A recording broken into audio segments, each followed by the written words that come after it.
Hello বন্ধুরা, কেমন আছো তোমরা সবাই? আশা করি তোমরা সকলে অনেক ভালো আছো। আমি অনেক ভালো আছি। তো আজকে নিয়ে আসলাম ছোট্ট একটা মিনি ব্লগ।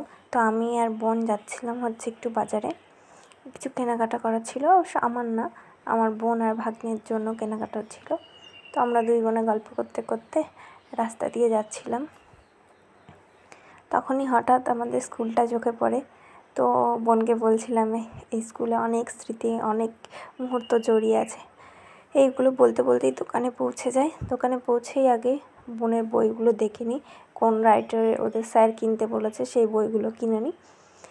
আর সাথে নিয়েছিলাম বোনের জন্য আর ভাগ্নের জন্য একটা বক্স। তারপরে গিয়েছিলাম ভাগ্নের জন্য একটু ব্যাগের দোকানে, ওর জন্য একটা ব্যাগ নেওয়ার ছিল। তো ওই দোকান থেকে পছন্দ করে ভাগ্নের জন্য আর ভাগ্নের জন্য দুটো ব্যাগ নিয়ে নিই। শুধু ভাগ্নের জন্য নিলে তখন ভাগ্নে হয়তো কান্না করতো, তাই জন্য ভাগ্নের জন্য একটা ব্যাগ নিয়ে নিয়েছি। তারপরে সেখান থেকে চলে গিয়েছিলাম একটু জুতোর দোকানে, জুতো দেখার জন্য। তো যেই জুতোটা আমার পছন্দ হয়, দেখো যে জুতোটা আমি পায়ে পরছি এটা আমার পছন্দ হয়, কিন্তু এটা আমার সাইজে হচ্ছিল না, আর এটার একটু বড় সাইজটা ছিলও না। এই কারণে এই জুতোটা পরেছি এটাও আমার সাইজে হচ্ছিল না, একটু ছোটো ছিল, আমার সাইজে ছিল না, যেগুলোই পছন্দ হয়েছিল। তারপরে বাড়ির জন্য একটু খাবার নিয়ে আমরা চলে আসলাম বাড়ি।